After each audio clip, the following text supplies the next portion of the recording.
Oh, it's like 11 o'clock at night. I'm super sleepy, but let's record this one real quick. What's going on, guys? My name is Tommy. Welcome back to the channel Beastmasters. That's what we're talking about today.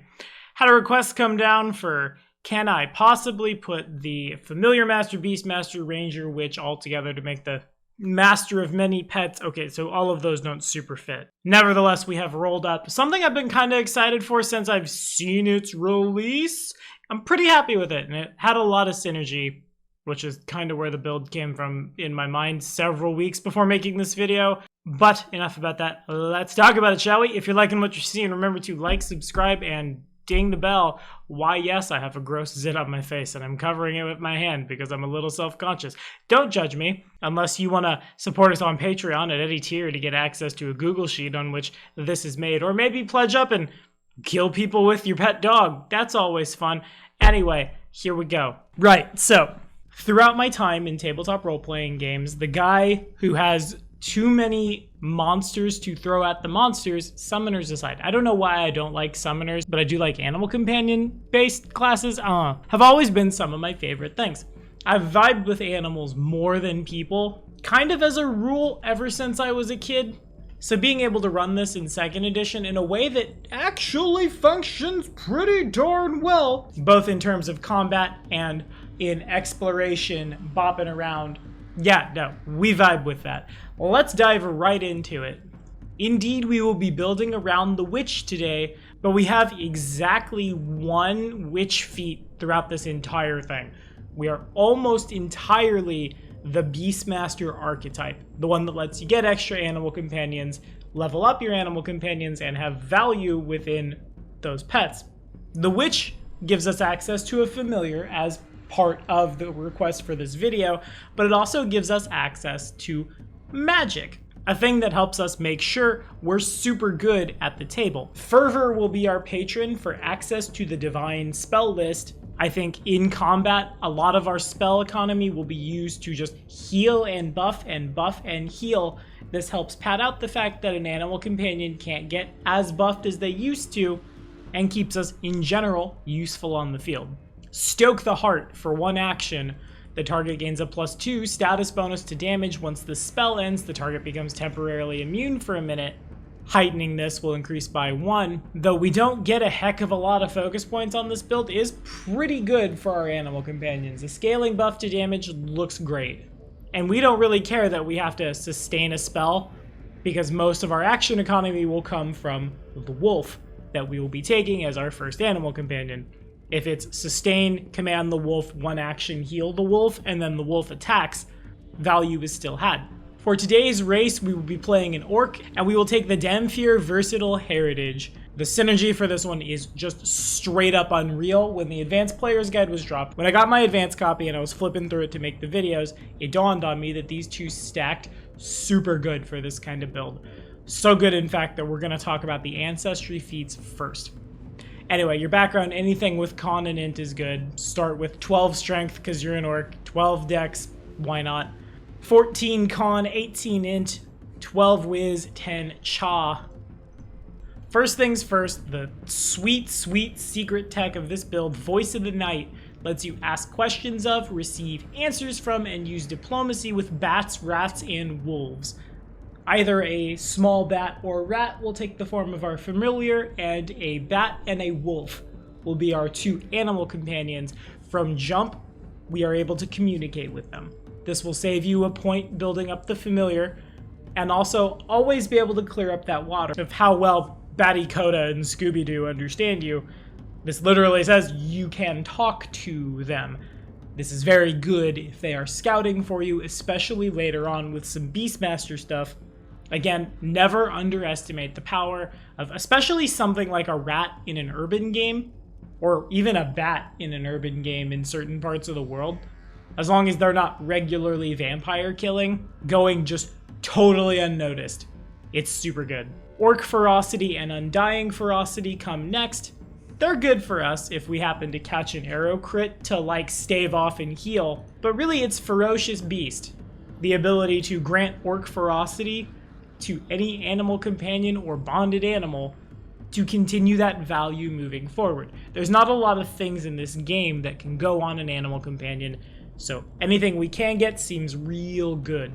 And of course, incredible ferocity letting us fire that off even more, right? It writes itself. Anywho, on to the feats. Of course, casters don't get one at first, sad day.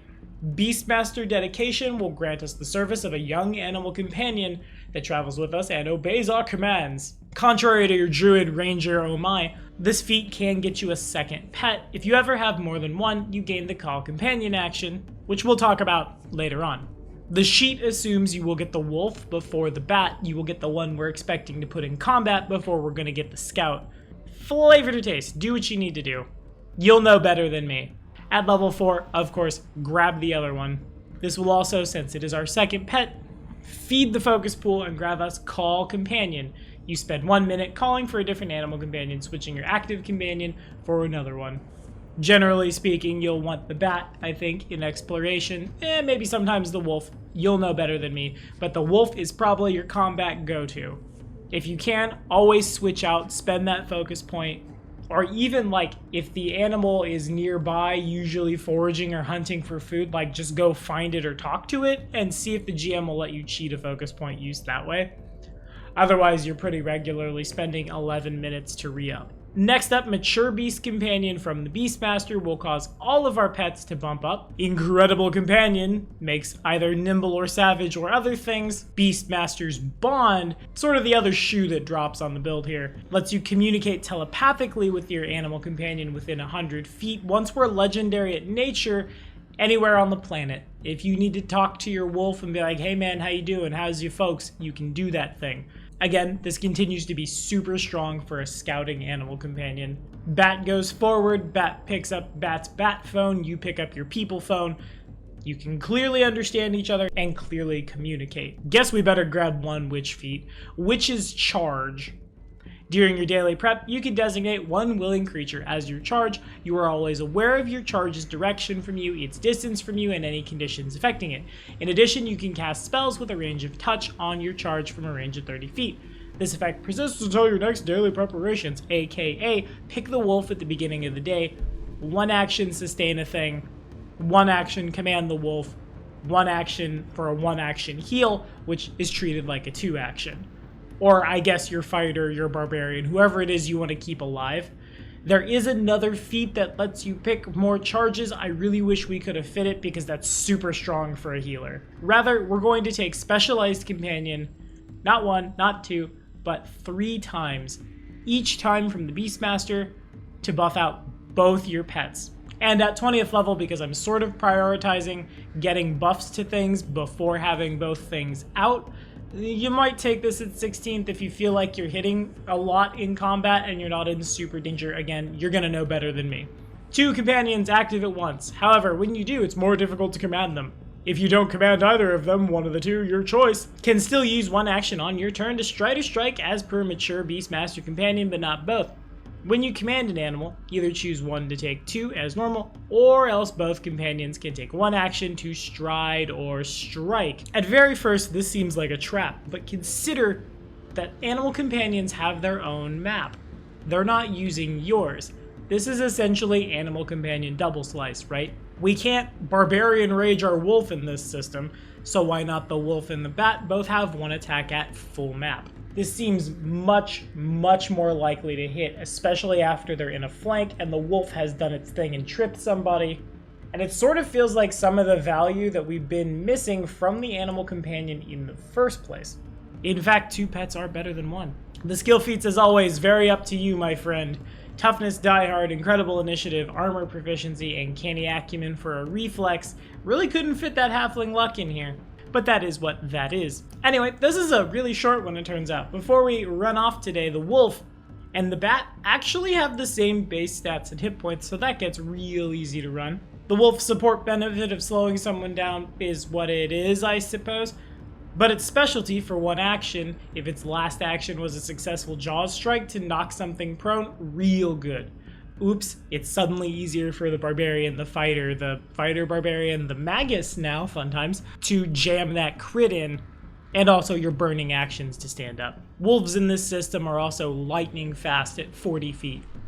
And imprecise scent is probably good enough in a lot of positions in scouting, exploration, and combat to find the person hiding from you.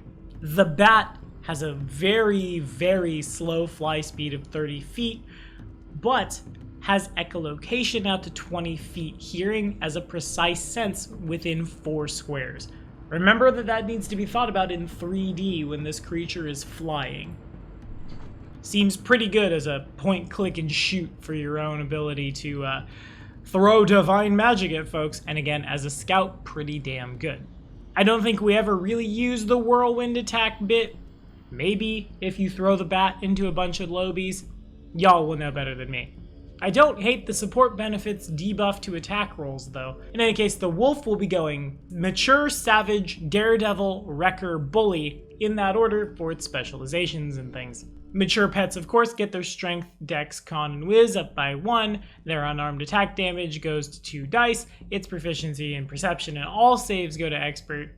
Intimidation, stealth, survival go to trained, unless it was already trained in one of those. The bat is, of course, trained in stealth to make that even better. The wolf, trained in survival for just really good tech, honestly. Savage will increase strength by 2, dex, con, and whiz by 1. 3 additional damage done with unarmed attacks.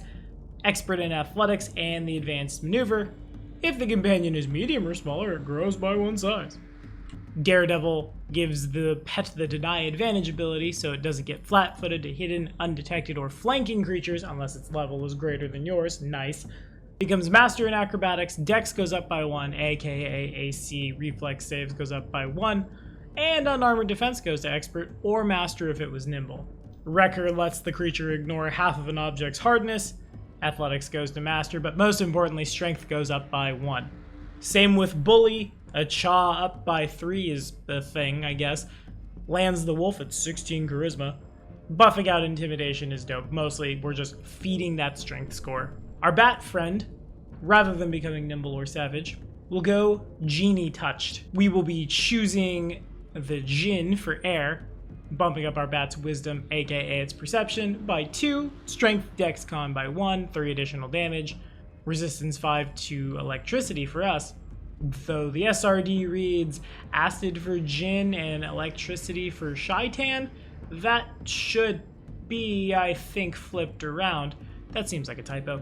What I like more here is leveling that farther up with Wind Chaser, jamming down a plus 20 status bonus to its fly speed in our case. It gets legendary reflex saves, expert on arm defense, and more dex. This one won't hit as hard as the wolf, but the wings are agile finesse, and the bite is regular finesse, so like why not? Next, Ambusher for on to master stealth, more dex indeed, and it can use the sneak action even if it's currently observed. Go stealthy bat, go. We already have expert unarmed defense, and since this was released before the genie stuff, I feel like it might be reasonable to let this bump you up to master as well. Then Tracker lets you fly at that full fly speed when following tracks, and the wisdom goes up by 1. Hooray. For our familiar, honestly, just give that thing what you need to give it to function. The witch will get more familiar abilities as it levels. You'll know more than I. Do you need a scout? Give this thing fast movement or climber or manual dexterity. Are you going to combat? Might be better to just familiar focus to grab another focus point, or spell battery for more spell slots. In any case, this little guy just remains super versatile. Make him do what you need him to do. Keep everybody healed and unleash the beasts. What do we think, y'all? Have we tried it? Are we rolling it? How are animal companions going for you? Let me know. I know I probably should have done a Magus or Summoner video this week, but I already announced that I was doing this, so it was super important. Had to get it done. That said, next week is a kind of special one. I've always been a fan of like celebrating dates and things. And next week I'm min-maxing for fun and profit. Session zeros aside, will be the 100th episode of this series. I was gonna make my first ever character again in 2nd edition. He's been a Magus in the past, so hey, why not? Let's break out that 2nd edition playtest Magus, see how it plays with Dragon Disciple. If it can be broken, we will do it, my friends. I'll see you next time.